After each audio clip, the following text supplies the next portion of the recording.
What is your mindset when you're writing a sex scene?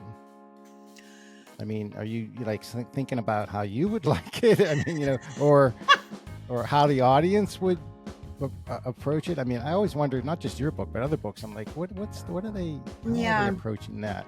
I mean that's interesting. No, I'm happy to say that no one has asked me this question yet, so I'm very There you impressed. go.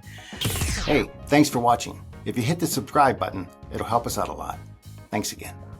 So before we get to the book, which I've read, loved it. I Awesome. mean, I'm not saying that just because you're coming on, I was sucked in. Well, I mean, the book, you want to read, you put it down, you want to know what's going on. I mean, it worked for me. Anyway, Cool. I'm um, glad to hear it. yeah, that's great. Uh, so before we get to the book, what is your background in the film and TV industry? How deep were you, or are you? Pretty deep.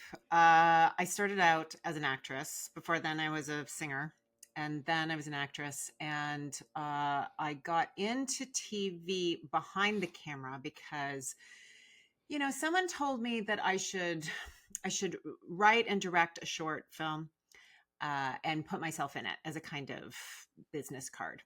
And for whatever reason, I didn't like that idea, but I like the idea of making a short film. And so I did this short film that was based on a Strindberg short play, and it just exploded. It went to Sundance, it went to TIFF, and it launched me into this career that I wasn't really expecting. So I've worked, I mean, I'm Canadian, so it's a much different industry than LA, which is where I'm now. Now, let me interrupt you for Meaning, a second. Can I interrupt you for a yeah, second? Because for I'm a sure. huge hockey fan. Oh, So, who's your team? well, okay. So this is a funny story. I was never brought up with hockey, so I don't actually have a team. I know. But what's funny about that is my dad found out he was adopted when he was around 50. And it turns out that my grandfather was in the original six as a goalie, and his name is on the Stanley Cup. No way. What's his name? What's Joe his name? Stark. Joe Huh. Stark. He played for the Leafs and he played for the Blackhawks. Wow. Mm-hmm. So, Mm-hmm. but I mean, you were born where though? Which part of So I was Canada? born in a small town north of Toronto. So Hmm. I don't know, for whatever reason, my dad watched football. We didn't watch hockey. But when Okay. I started kind of looking into my own ancestral background, I started watching hockey myself. So I don't actually have a team. I kind of Okay. fluctuate between who I think is interesting at the moment. But who's your Well, team? Are you Flyers? uh, no, I'm from Pittsburgh, so I'm Oh, you're from Penguins. Pittsburgh. Right. Yeah, I'm a Penguins fan, but I live in Flyer territory. Right. Okay. Well, you have one of our big Canadians, right? The Penguins have Crosby. Crosby. Hmm. Yep, Sidney Crosby. Yeah, Hmm. absolutely. Yeah. Anyway, all right, good That's to cool. know. Joe Stark, Joe awesome. Stark. So go ahead. Sorry, didn't mean to interrupt. But Oh what was the yeah, no problem. Canadian? Working in TV in Canada is a much different beast than in the States. And the reason for that is because the pie is a lot smaller, the industry is a lot smaller. And so you have to do a bunch of different jobs just to kind of get by. So I've been a writer for scripted, I've been a writer for reality, I've been a director, I've been a producer, I've worked in post, I've worked on kids shows, I have a lot of reality experience on ghost shows or renovation shows or true crime. So I've worked across the board in almost every capacity: casting, PA, story producer, all the things. So when I decided to write this book, I wanted to put it in the film and TV industry because I knew it quite well from a number of different angles. Because I didn't want to worry too much about world building. I wanted to focus on the characters and the love story without having to worry too much about the environment. So that's why I love camera action is set on a TV set. Yeah. Now, but you have never written a novel before. No, That this had was to be my. that had to be a challenge. I mean, Whew, it was such a I mean, challenge. writing TV, writing scripts. I mean, it's a whole different animal, right? Really different, really different. And um, I found the reason why I wanted to start writing a novel is because when you're working on your own projects in TV and film, it takes an enormous amount of effort from other people. You have to convince other people that your project is worthy. You have to get a huge amount of money to make anything work. and time and effort from tons of people. And so I kind of wanted to do something that was just me. I could work on my own deadlines and work on my own voice. And I found it actually really relaxing. Now it was it was very tough because it is a different Sure. animal, and I had to learn how to write in a much different way. But because I didn't have to do it for anybody else other than myself, it was a pleasant experience, as pleasant as writing can be, because honestly, it's always terrible. Now, how long from the time you started to write it to the completion, approximately? To the completion of the manuscript, or till it was So it's published, on the shelf. till it's on the Yeah, shelf. like Okay, yeah. 7 years. Oh, 7 years. So I'm a single mom and I work in TV. So mm, I stole time to write this thing whenever I could. When I first moved to LA, I was writing on the bus because I didn't have a car. I was writing in the seats while I was watching my kid in his taekwondo class. I was waking up at 5:30 in the morning just to get a half an hour in. Like, I was stealing time from everywhere. And so it took me a long time. And plus, I was learning a whole new format. So it took me about 3.5 years to get it to a place where I could submit it. And then the finding the agent, finding the publisher, then the publisher actually publishing it took another chunk of time as well. So yeah, it's it like was a movie. long. It's like a movie. You know, a whole movie process takes a long time too. Yeah. Oh yeah, for sure. A long time. So all right. So love, camera, action. I read it. I know what it's about, but for the listeners, what is it about? It's about a female director who's been hired to shoot this a couple of episodes on this TV show called The Demon, and she's been hired at the last minute because the director that was originally on the show got fired because he said some unfortunate things about the Me Too movement. So the producers had to find a woman for PR reasons, someone who is available, and someone who knows how to direct sex scenes, which are not the easiest things to direct. So they find this woman, Callie. She's Canadian. They fly her in. She walks straight on set for the first day. She has no time to prepare, and she smashes right into the director of photography, who she has kind of a industry crush on because he's a genius. He's considered a tyrant, but he's also considered an artist. And she's so excited to work with him. And he doesn't really want to have anything to do with her because he doesn't want to be working with a newbie. He doesn't want to work with anybody who has ideas or like excitement. He just wants to get through his day. So as a result, chemistry happens, but also conflict happens. And hijinks ensues. Yeah, it's been coming all back to me now. How much is based on, you know, fiction and, or I should say, reality that you've come across storylines and stuff? I mean, it's not based on true people, but I'm sure some of the storylines or stuff you have seen, maybe. Yeah, I mean, some of the scenes for sure have happened to me or have happened to friends of mine, or I've heard about. Like, there's a scene in the book where the showrunner comes in and decides to switch the entire scene. They're about to shoot a scene in hell, and he wants to switch all the lighting from red to blue. And nobody thinks this is a good idea, but you have to do what the showrunner says.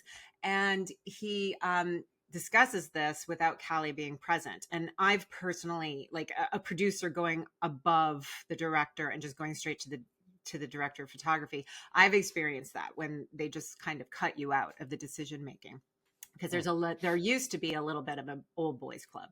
I mean, I could argue that it's still there, but it's certainly less. And so that has happened to me in the past. But the idea of the showrunner changing everything from red to blue on a whim happens every day in a bunch of different ways and in a bunch of different examples. Working in TV, you always have to deal with people that are above you who just have these ideas where they say, wouldn't it be great if actually everybody was dressed in medieval wear? And you're like, yeah, even though this is a sci-fi shoot we're doing, Wow. and Wow. Yeah. you have to change everything. Hmm. So that stuff happens all the time. Hmm. Now, have you thought about it as a movie? I mean, as I'm reading it, I'm like, this could be a movie or Yeah, I mean, I would love it Netflix or to be a something. movie. Do you want to make it? You got to raise that money, right? Yeah, yeah, yeah. Of course, it's every novelist's dream to turn it into a movie. I would love that for sure. So would this fall under the what genre? Like romantic? I mean, it's got a lot of stuff. How would you categorize it? I categorize it as a rom com, Okay. as on the steamy side rom com. How would you Mm. categorize it? Yeah. Now that you say that, yes, I agree. Mm, Yeah. I mean, speaking of steamy, mm. what is your mindset when you're writing a sex scene? I mean, are you like thinking about how you would like it? I mean, or how the audience would approach it. I mean, I always wonder, not just your book, but other books. I'm like, what are they? How are they Yeah, approaching that? I mean that's interesting. No, you. Yeah, I'm happy to say that no one has asked me this question yet, so I'm very There you impressed. go. Well, for me, yeah, it's stuff that I would like to read. It's stuff that I would like to. I mean, it's weird because when you get to that point in the book, and in this book, it happens about, I don't know, 65% of the way through.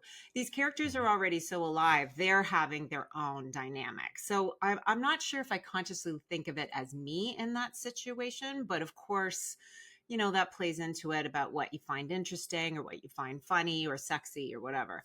But Mhm. I think when I think about sex scenes and writing them, I think about what is surprising to the characters. Like, how can they surprise each other so that they really like it, like they really find it exciting and titillating and all those kinds of things. So that's very character based for me in terms of like the context. Like in the first time, Callie and Jory get together, Callie's had enough. She's exhausted. She's had so many hard times on the set, and she just wants to turn her mind off. And Jory feels badly because he knows he's sort of the author of some of those bad times, but he Mhm. wants to make her feel better and himself along the way, obviously. And so Mhm. that makes for a certain kind of scene. And she gives over all, kind of control. Like the idea between these two is that they're always jostling for control on the set, off the set, in the bedroom, outside, all the time. They're jostling for control. And so in this particular situation, she hands it over to him and says, this is your show, you're running this. And even as they go along, she kind of instinctually keeps trying to pull it back because she can't help it. And Mhm. he's like, no, no, no, no, you said, like, this is my show, so we're running it. And so that makes a particular kind of scene, you know. Hmm. Yeah, Mm-hmm. no, it's great. I mean, a lot of tension, a lot of like, yeah. Nice. But yeah. So the character of Howard, Mm. is he semi or loosely based on Howard or Harvey Weinstein? I mean, there's aspects of Harvey Weinstein. Some of it are showrunners that I've personally worked with. Like Hmm.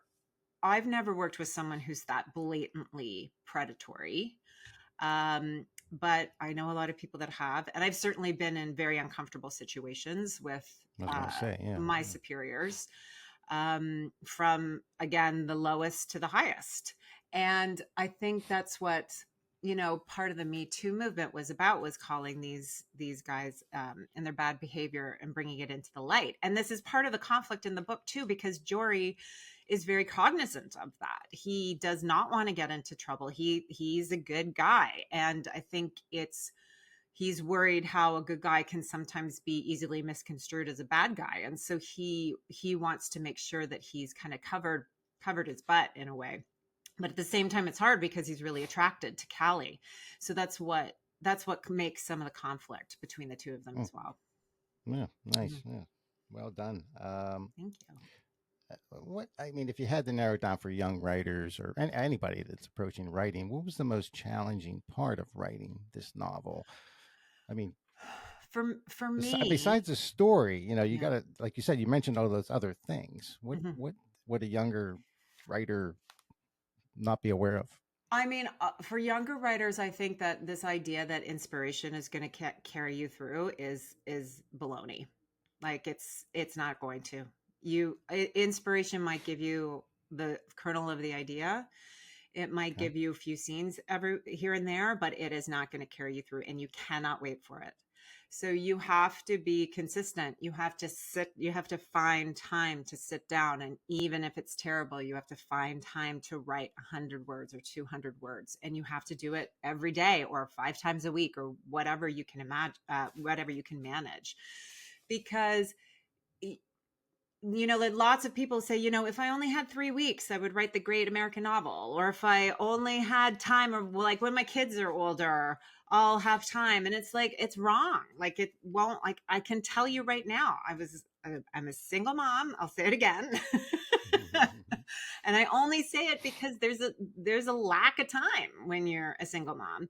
And also when you're working in TV, because it's a very intense gig. Like there were months when I couldn't write at all, but the consistency is what carried me through. And you have to just keep at it, no matter how bad it is, how uninspired you are. You just have to keep at it.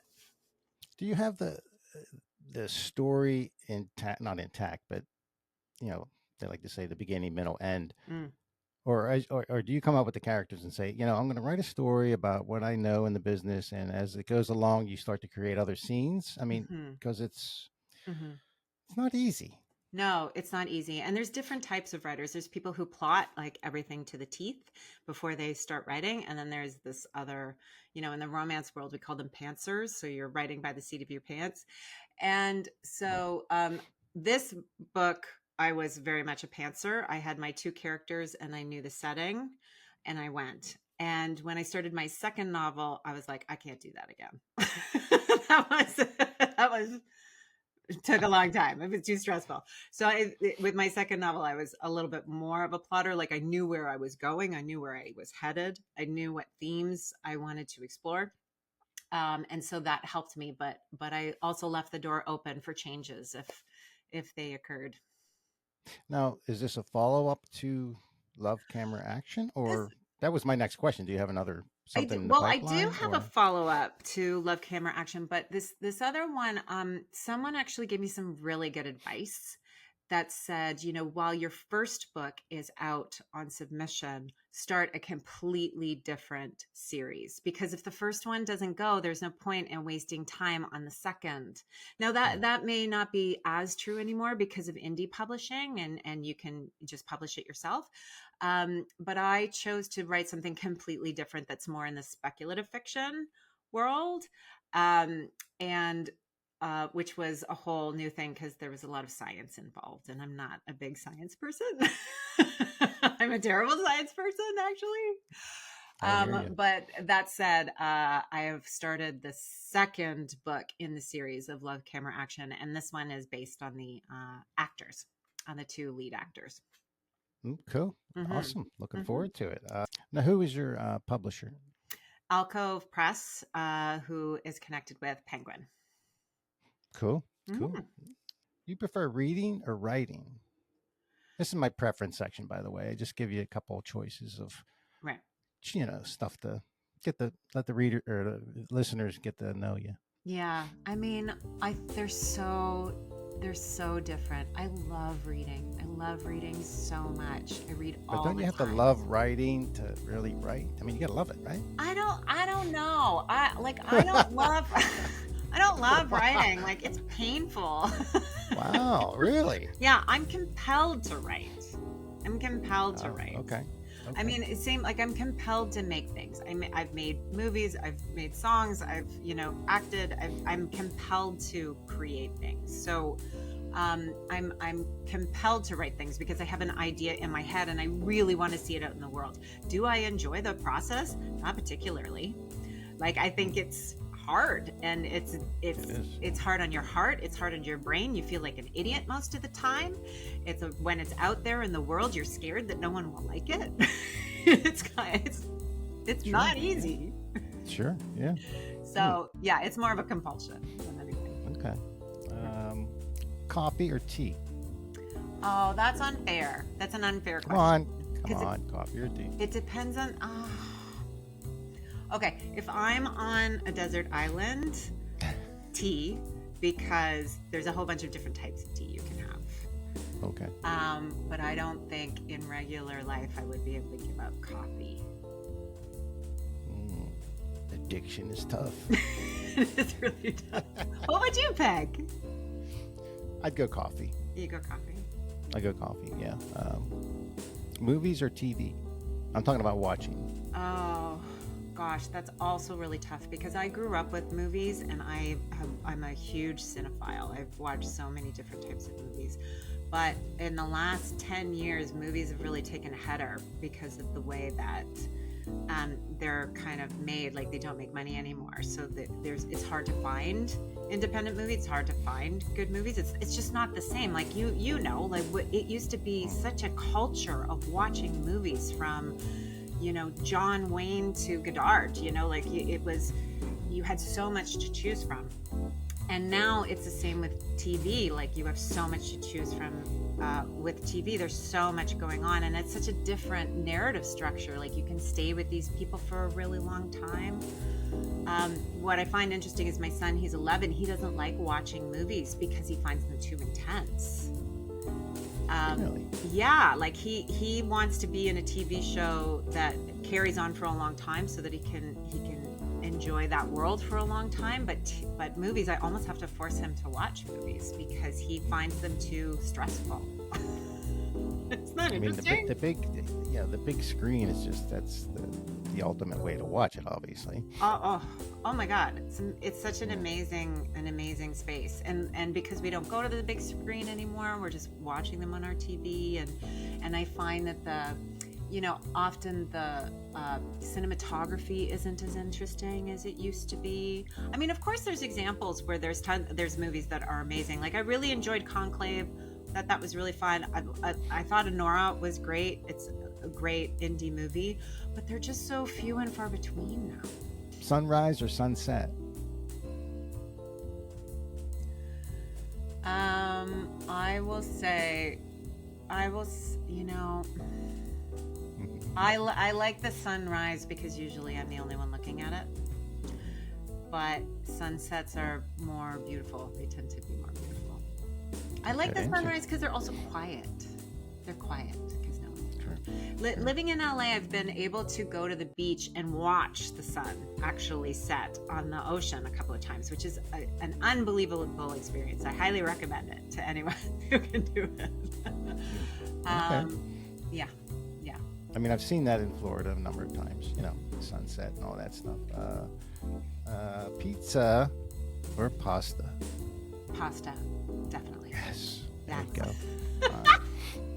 Like it, love it. I mean, I like pizza too, but you got to go pasta. Yeah, there's so many things you can do with it. And honestly, having a kid around, you're eating pizza all the time. All the time, because that's all they eat. Mm-hmm. Or grandkids. Yeah. Beach or swimming pool? Beach. Yeah, me too. I mean, yeah, I like both, but I have to go beach. Dinner date or lunch date? Dinner date. Okay. There's more like you can do with dinner. Lunch dates are for friends. Dinner dates are for possibilities. There you go. Yeah. There you go. Sounds like a movie. Sounds like a book. Right? High heels or flats? Oh God, flats. I have spent so much time in high heels in pain that I never want to go back. I have to go to a bar mitzvah in a couple of weeks and I have to wear high heels. I'm dreading it. Oh well. Acting or directing? Directing. I loved acting when I was doing it. But it's a hard place for women because there's not as many roles for women. You have to be a specific kind of woman often to get acting roles. And I just found I couldn't handle that mold to be stuffed in. So I rather have the control. And I think that's probably why I chose a director to write my first book about, because she has control over what's going on. And it's certainly why I became a director, is because I could get more control over the stories I was telling and the way I was telling them. So in the business, I'm assuming that you've come across some famous people. Mm-hmm. I have. Yep. Who? I mean, just who would stick out as a really good person? The percent, because sometimes reality is not the truth. but I mean, in general, I mean, if you had to pick I've someone out. met a lot of people on film festival circuits. There's a lot of really good people, and I don't think I've met anyone who's horrible. I mean, I met Robert Redford when I went to Sundance, and he was very gracious and very interesting. Like, he actually pulled me aside and I had a conversation with him, which, you know, I had to get other people to take pictures of so that my mom would be so excited. She was like Of a course, big yeah, Robert Redford fan. sure. And yeah, I've met like I've met Sydney Pollack, I've met Paul Haggis, a Mm, lot of really great directors, a lot of great actresses who became directors, like Sarah Polley. I don't if you know Sarah Polley.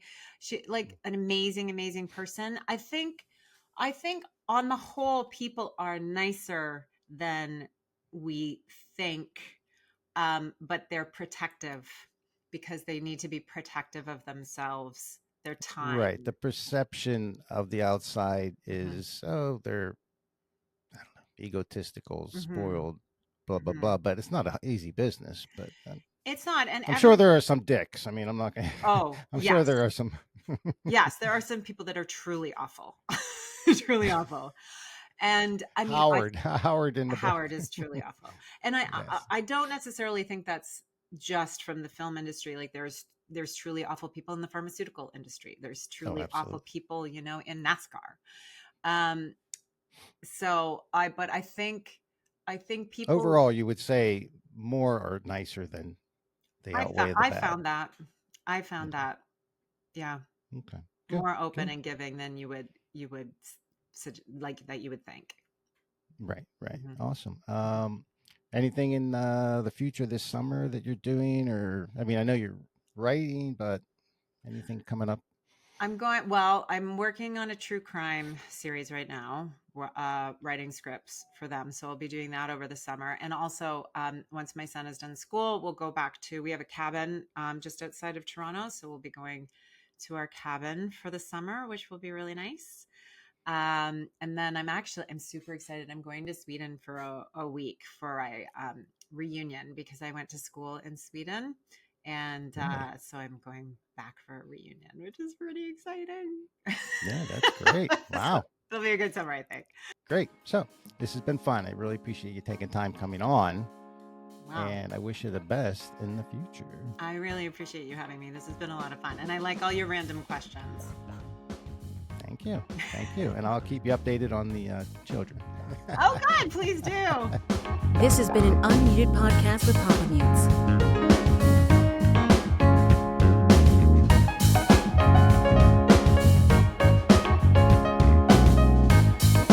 Hey, thanks for watching. If you hit the subscribe button, it'll help us out a lot. Thanks again.